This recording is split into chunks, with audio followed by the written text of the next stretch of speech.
میں تیری پکار پر حاضر ہوں، اے شخص میں تیری پکار پر حاضر ہوں۔ حضرت عمر فاروق نے یہ کس کو کہا، کب کہا اور کیوں کہا؟ کیا حضرت عمر فاروق کی چادر سے واقعی آگ بجھ گئی تھی؟ اور حضرت عمر فاروق نے مدینہ منورہ رہتے ہوئے کس طرح اسلامی فوج کے سپہ سالار کی رہنمائی کی؟ اور جب حضرت عمر فاروق نے ایک نیک نوجوان کو مرنے کے بعد قبر سے مخاطب کیا تو کیا اس نے جواب دیا؟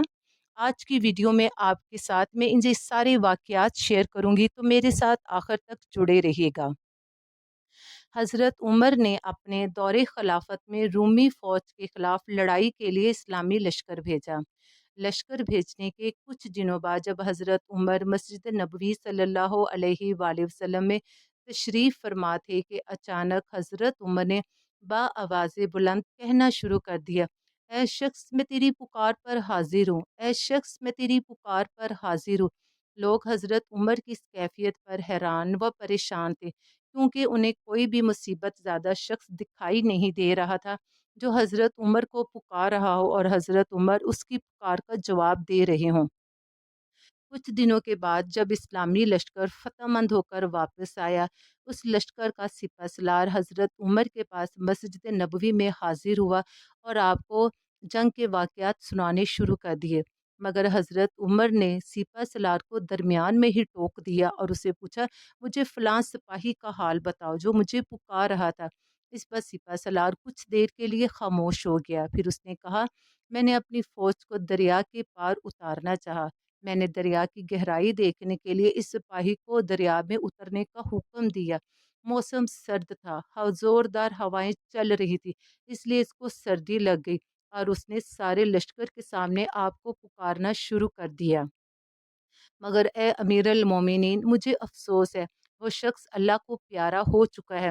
جب حضرت عمر نے یہ سارا واقعہ سنا تو آپ نے سپہ سالار کو پرجلال لہجے میں فرمایا، تمہیں اس سے ایسا حکم نہیں دینا چاہیے تھا، اب تمہاری وجہ سے وہ شہید ہوا ہے، اس لیے اس کے وارثوں کو خون بہا تم ادا کرو گے، اور خبردار آئندہ کبھی ایسی غلطی نہ کرنا۔ جس پر تمام لوگوں کو معلوم ہوا کہ کس طرح ایک سپاہی نے ایک میلوں دور حضرت عمر کو پکارا اور حضرت عمر اپنے کشف کی بنا پر اس شخص کو جواب دے رہے تھے۔ ایک دفعہ حضرت عمر کے دور خلافت میں ایک پہاڑ کی غار سے آگ نمودار ہو گئی۔ اس نے دیکھتے ہی دیکھتے آس پاس کی چیزوں کو جلانا شروع کر دیا۔ آگ بجھانے کی بہت کوشش کی گئی، مگر آگ اتنی ہی پھیلتی جا رہی تھی۔ جب حضرت عمر کو اس واقعے کا پتہ چلا تو آپ نے حضرت تمیم داری رضی اللہ عنہ کو اپنی چادر دے کر فرمایا، تم جاؤ، میری یہ چادر لے جاؤ اور اس آگ کو دکھا دینا۔ حضرت تمیم داری گئے، حضرت عمر کی چادر اس آگ کو دکھائی، اس آگ نے پہلے پھیلنا بند کیا اور وہ پھر کچھ دیر بعد بجھ گئی۔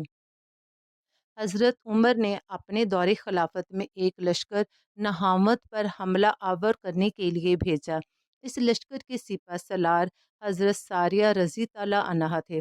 حضرت ساریہ رضی اللہ عنہ ایک منجھے ہوئے سپہ سالار تھے۔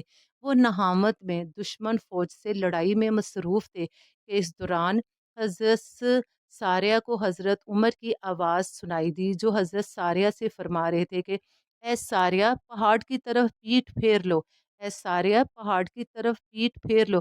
حضرت ساریہ پہلے تو حضرت عمر کی آواز سن کر حیران ہوئے کہ وہ تو مدینہ منورہ میں، لیکن جب انہوں نے حضرت عمر کے کہنے کے مطابق پہاڑ کی طرف پیٹھ پھیری تو وہاں دشمن کا ایک لشکر حملہ کرنے کے لیے تیار کھڑا تھا۔ آپ نے اپنی فوج کو اس جانب متوجہ کیا اور یوں دشمن فوج ایک گھمسان کے رن کے بعد پسپا ہوگی اور اسلامی فوج کا بہت کم نقصان ہوا۔ اہل قبر سے گفتگو کرنا۔ ایک مرتبہ حضرت سیدنا عمر فاروق رضی اللہ عنہ کا گزر ایک نیک نوجوان کی قبر سے ہوا۔ آپ اس کی قبر کے پاس کھڑے ہوئے اور آپ نے قبر والے کو مخاطب کرتے ہوئے فرمایا، اے فلاں ابن فلاں، اللہ تعالیٰ نے جو وعدہ کیا تھا کیا وہ پورا ہوا؟ کیونکہ اللہ تعالیٰ کا فرمان ہے کہ جو شخص اپنے رب کے حضور کھڑے ہونے سے ڈر گیا، اس کے لیے دو جنتیں ہیں۔ اور اس نوجوان نے قبر سے جواب دیا، اے عمر، بلا شبہ اللہ تعالیٰ نے اپنے وعدے کے مطابق مجھے دونوں جنتیں عطا فرما دی ہیں۔